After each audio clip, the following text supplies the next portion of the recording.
We begin our climb up the ladder of structure by noting that there are two kinds of quarks that are found in normal matter. Physicists call them flavors of quarks. These quarks are the up quark and the down quark. A proton is formed from two up quarks and one down quark, while its slightly heavier cousin, the neutron, is formed from two down quarks and one up quark. The red, green, and blue colors of the quarks represent a property that attracts them to one another. It is this color charge property of the quarks that hold them together in a proton or a neutron.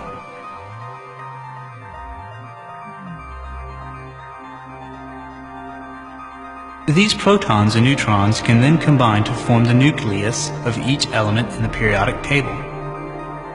One proton in the nucleus makes hydrogen.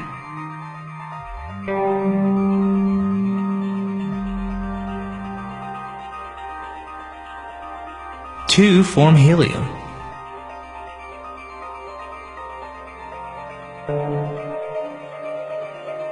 Six, carbon. 8, oxygen. 79 is gold. And 92, uranium.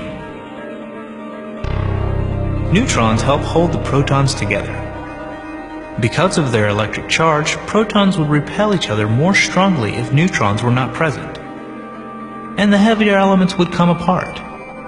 There are approximately as many neutrons in each element as there are protons.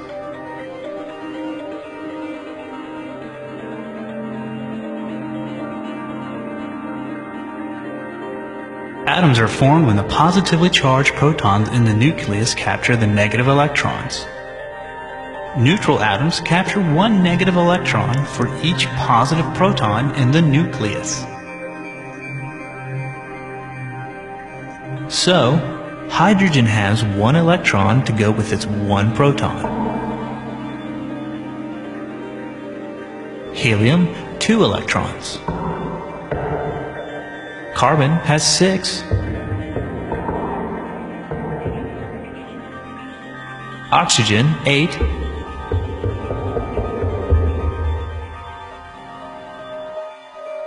Gold has 79,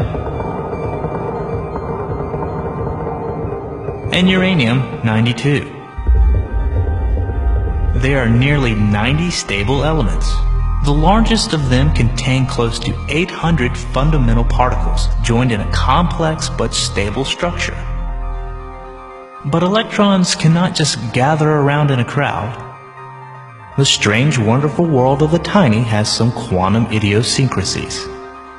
Electrons arrange themselves in shells inside an atom like the layers of an onion. And only 2 electrons can fit per layer. So the more electrons an atom has, the further away from the nucleus the outer shells must be. And that means these electrons are more loosely held.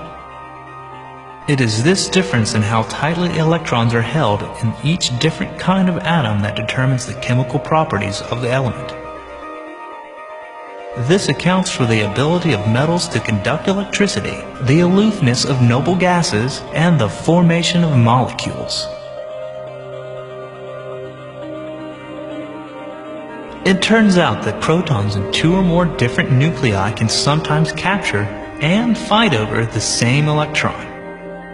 And when that happens, atoms of different elements are joined together to form molecules. This oxygen atom is sharing 2 of its electrons with 2 hydrogen atoms. This is how a water molecule is formed.